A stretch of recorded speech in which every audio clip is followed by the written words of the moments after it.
পরের বক্তা শতরূপ ঘোষ।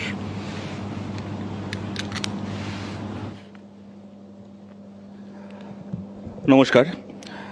তো সুকান্ত মজুমদার একজন কেন্দ্রীয় মন্ত্রী। আমি আশা করেছিলাম উনি বলার সময়, আজকে এই ঘটনা ঘটে যাওয়ার পরে উনি বলার সময় পাকিস্তানের বিরুদ্ধে বলবেন। উনি ওনার তো গোটা সময়টা ভারতীয়দের বিরুদ্ধেই বলে গেলেন। আমাদের বিরুদ্ধে ওনার প্রথম রাগ, অভিযোগ, অভিমান, অনুযোগ হচ্ছে আমরা কেন বলি যে জঙ্গিদের, টেরোরিজমের কোনো ধর্ম হয় না। দেখুন তো দাদা, গলাটা চিনতে পারেন কিনা? ये किसी कौम के खिलाफ नहीं है और मित्र आतंकवादियों का कोई धर्म नहीं होता। ये मैं साफ मानता हूं, आतंकवादियों का कोई धर्म नहीं होता है। গলাটা যদি আপনি চিনতে না পারেন, আপনার মন্ত্রিত্ব চলে যাবে। আপনি যদি গলাটার সঙ্গে একমত না হন, তাহলেও আপনার মন্ত্রিত্ব চলে যাবে। আপনার প্রধানমন্ত্রী, আমরা প্রধানমন্ত্রী নরেন্দ্র মোদীর বক্তৃতা যে মিত্র मैं ये साफ कहना चाहता हूं कि आतंकवादियों का कोई धर्म नहीं होता, যেটা বলে আপনার নেতা হিরো হবে, সেটা বলে দাদা আমরা দেশদ্রোহী হয়ে যাব। আপনি গালাগাল দিয়ে গেলেন যে সেকুলাররা, লিবারালরা হচ্ছে আমরা এইসব করছি কেন। আচ্ছা, একটু আমি আশা করেছিলাম যে আরেকটু স্পেসিফিক্যালি বলবেন, পয়েন্ট ধরে ধরে বলবেন যে এই ঘটনাটার পেছনে, এই যে ঘটনাটা ঘটলো ওখানে, এই ঘটনাটার পেছনে ভারতের সেকুলার লিবারালদের ঠিক কোথায় কোথায় ভুল আছে, কোথায় কোথায় গাফিলতি আছে, বিচ্যুতি আছে, যার ফলে এই এত বড় একটা জঙ্গি হামলা হলো। আমাদের দায়িত্ব ছিল ওখানে ইন্টেলিজেন্স নেটওয়ার্ক পরিচালনা করার। এটা আমাদের ব্যর্থতা যে ওখানে ইন্টেলিজেন্স আগে থেকে খবর পায়নি।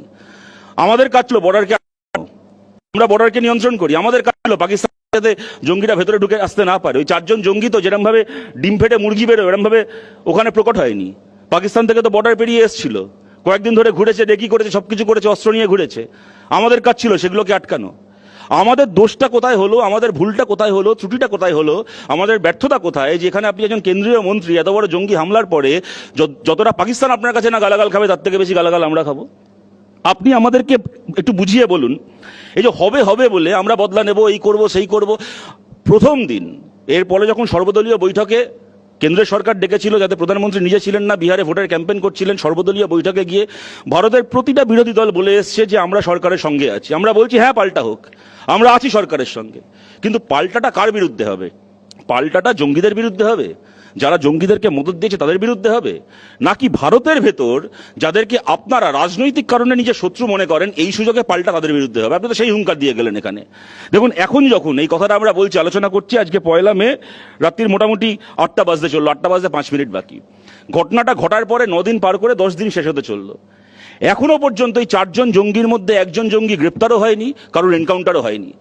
আজকে এই মুহূর্তে আমার এই বলার চলাকালীন যদি এখন খবর আসে যে একজনও জঙ্গি সে শাস্তি পেয়েছে, ধরা পড়েছে বা শাস্তি পেয়েছে, আমরা সবাই খুশি হব এখানে। কিন্তু হার্ড ফ্যাক্ট হচ্ছে এখনো পর্যন্ত একজন জঙ্গি ধরা পড়েনি, তার এনকাউন্টার হয়নি। মাঝখান থেকে হরিয়ানাতে আপনাদের এক হিন্দুত্ববাদী বীরের হাতে একজন গরিব বিরিয়ানিওয়ালা মারা গেল, কেন? সে মুসলমান বলে। এই জিনিস আমাদেরকে দেখতে হলো রবীন্দ্রনাথ নজরুল ইসলামের বাংলায়, যে একজন গর্ভবতী মহিলা ডাক্তারের কাছে চিকিৎসা করাতে গেছেন, ডাক্তার তাকে বলছে তুমি মুসলমান বলে আমি তোমার চিকিৎসা করব না। এটা আপনাদের পাল্টা দেওয়া হচ্ছে। আমরা পাল্টার নমুনা কি দেখলাম? আজকে সকালবেলা দেখলাম এবিপি আনন্দে খবর যে মধ্যপ্রদেশে ট্রেনে যেতে যেতে ওই হামলা নিয়ে, পেহেলগামের এই ঘটনা নিয়ে একটা রিল দেখছিল একটা ছেলে, বলে ট্রেনে একদল লোক তাকে ধরে বলেছে তোমাকে ট্রেন থেকে ফেলে, খালি রিল বন্ধ করতে হবে তা না, পেহেলগামের ঘটনায় সরকারের কি ভুল হয়েছে সেইটাকে নিয়ে রিল দেখছে বলে চলন্ত ট্রেন থেকে তোমাকে ফেলে দেবো। এই হচ্ছে আপনাদের পাল্টা দেওয়ার নমুনা। পাল্টাটা আপনারা কাদেরকে দিচ্ছেন দাদা? যেটা ঘটনা আপনিও বলেছেন, যারা ভিকটিম তাদের মুখ থেকেও আমরা শুনেছি, যারা আপনজনকে হারিয়েছে তাদের মুখ থেকে শুনেছি, জঙ্গিরা ধর্মীয় পরিচয় চিহ্নিত করে গুলি করেছে। ঠিক কথা। আচ্ছা, জঙ্গিরা যখন ধর্মীয় পরিচয় চিহ্নিত করে হিন্দু মানুষকে গুলি করলেন, 12 ঘন্টার মধ্যে সেই হিন্দু মানুষের হয়ে জঙ্গিদের বিরুদ্ধে লড়াই করতে গিয়ে প্রাণ দিলেন আমাদের বাংলার ছেলে ঝন্টু আলী শেখ। আপনি সুকান্ত মজুমদার, আপনি বললেন যে 22 তারিখের আগে 5-6 দিন আপনি মুর্শিদাবাদে ঘুরেছেন, ভালো কথা।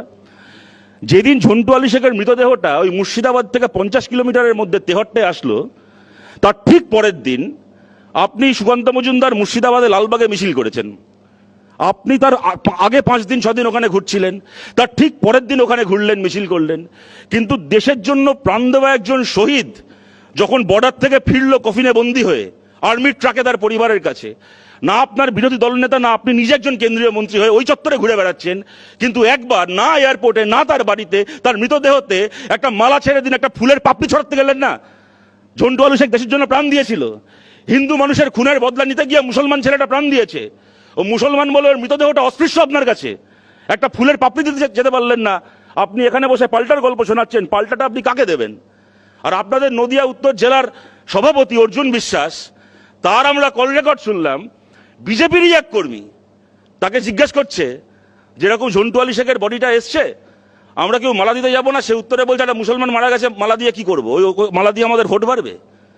আপনারা পাল্টা দেবেন? এই আপনাদের পাল্টা দেওয়া হচ্ছে।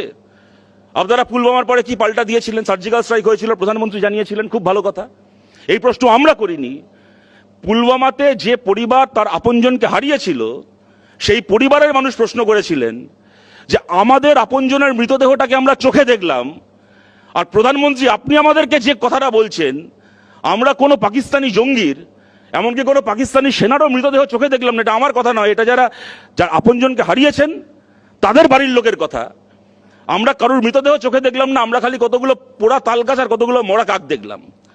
আপনি এখানে দাঁড়িয়ে বলে যাচ্ছেন হবে হবে হবে, নিশ্চয়ই হোক। আমি আবার বলছি, আমাদের এই আলোচনা চলাকালীন যদি খবর আসে যে সেই জঙ্গিরা এবং তাদের মদতদাতারা, খালি সেই 4 জন জঙ্গি নয়, তা যারা যারা তার পেছনে আছে, পাকিস্তানে হোক, হ্যাঁ ভারতের মধ্যে বসেও কোনো লোক যদি ওদেরকে মদত দিয়ে থাকে, তারা প্রত্যেকে নিজের কৃতকর্মের শাস্তি পেয়েছে, আমরা প্রত্যেকে এখানে খুশি হব, আমরা চাই সেটা হোক। কিন্তু ওটা আদৌ আপনাদের প্রায়োরিটি, নাকি এই সুযোগে আপনাদের রাজনীতি করে যাওয়াটা আপনাদের প্রায়োরিটি? আপনারা ওখানে 26 জন মানুষ মারলো, আপনারা তার প্রতিবাদে 26টা পতাকা পোড়ালেন। আমি তার মধ্যে আগে আলোচনা হয়েছে, আমি এক কথাগুলোকে আমি আর তার পুনরাবৃত্তি করছি না। আমরা কি দেখলাম? পাকিস্তানের সমস্ত পতাকা বিধানসভার বাইরে আগুন লাগানো হয়নি, কিছু পাকিস্তানের পতাকা ভারতেও আগুন লাগানোর জন্য রেখে দেওয়া হয়েছিল। আজকে দুপুরবেলা বনগার পুলিশ, তাদের মাধ্যমে আমরা জানতে পারলাম, তারা জানালেন 2 বিজেপি কর্মী এবং তারা কি সনাতনী ঐক্য মঞ্চ বলে কোন একটা মঞ্চের সদস্য, প্রজ্ঞাজিৎ মণ্ডল এবং চন্দন মালাকার, তারা ওখানে, যে কথাটা এর আগেও বলা হলো, রেল স্টেশনের বাইরে পাকিস্তানের পতাকা লাগাতে গিয়ে ধরা পড়েছে এবং তারাই জেরায় জানিয়েছে। এরপরে তাদের পরিকল্পনা ছিল হিন্দুস্তান মুর্দাবাদ পাকিস্তান জিন্দাবাদ দেওয়ালে লিখে ওখানে দাঙ্গা করা।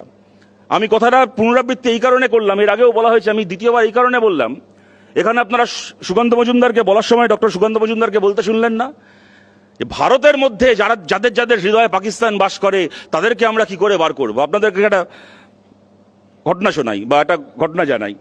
এই যে প্রজ্ঞাজিৎ মণ্ডল বলে যে ছেলেটিকে বা যে লোকটিকে যে গ্রেপ্তার করা হয়েছে, পাকিস্তানের পতাকা দেওয়ালে লাগিয়ে পাকিস্তান জিন্দাবাদ স্লোগান লিখে ওখানে দাঙ্গা লাগানোর জন্য, সেই ছেলেটার গতকালের ফেসবুক পোস্ট, রাস্তায় পাকিস্তানের পতাকা মারালে কিছু ব্যক্তির বুকের মধ্যে চিনচিনে ব্যথা করে, কি চিনচিনে ব্যথা অনুভব করছে, এমন দেশদ্রোহী আমাদের চারপাশে নেই তো? ঠিক সুকান্ত মজুমদারের কথাটা না? ডক্টর সুকান্ত মজুমদার এখানে বসে যে কথাটা বললেন, ঠিক এই কথা ফেসবুকে লিখেছে একটা ওখানকার এক এই সনাতনী ঐক্য মঞ্চের একটা ছেলে। তারপরে সেই গিয়ে দেওয়ালে পাকিস্তানের পতাকা লাগিয়ে দাঙ্গা লাগাতে গিয়ে আজ ধরা পড়েছে। ডক্টর সুকান্ত মজুমদার এখান থেকে বেরিয়ে আপনার এরকম কোনো মতলব ছিল না তো? আমার জিজ্ঞেস করতে খারাপ লাগছে, জিজ্ঞেস করতে বাধ্য হচ্ছি, কারণ আপনাদের শত্রু জঙ্গিরা নয়, আপনাদের শত্রু জঙ্গিদের মদতদাতারা নয়, আপনাদের শত্রু দেশের মধ্যে যাদেরকে আপনারা রাজনৈতিকভাবে নিজের শত্রু মনে করেন তারা। কতটা নিকৃষ্ট হতে পারে একটা দল? কিছু মানুষ, কিছু ভারতবাসী মারা যাওয়ার পরে পার্টি অফিসে মিটিং করতে বসে যায় যে ভালো হলো এরমভাবে কতগুলো জঙ্গিদের হাতে, পাকিস্তানি জঙ্গিদের হাতে কতগুলো লোক মারা গেল, এবার এইটাকে ব্যবহার করে কিরকম ভাবে রাজনীতি করে আমরা হিন্দু এলাকায় গিয়ে প্রচার করে আমাদের কতগুলো ভোট বাড়িয়ে নিতে পারবো, সামনের বার কতগুলো সিট বাড়িয়ে নিতে পারবো। বলুন, এরা দেশ চালাবে? এদের হাতে আমাদের দেশ নিরাপদে থাকবে? এরা পাল্টা দেবে? এরা কাকে পাল্টা দেওয়ার জন্য এসছে? এবং আমি বলছি, এখানে খালি এনাদেরকে, পশ্চিমবাংলার বিজেপির নেতাদেরকে কেন তিরস্কার করব?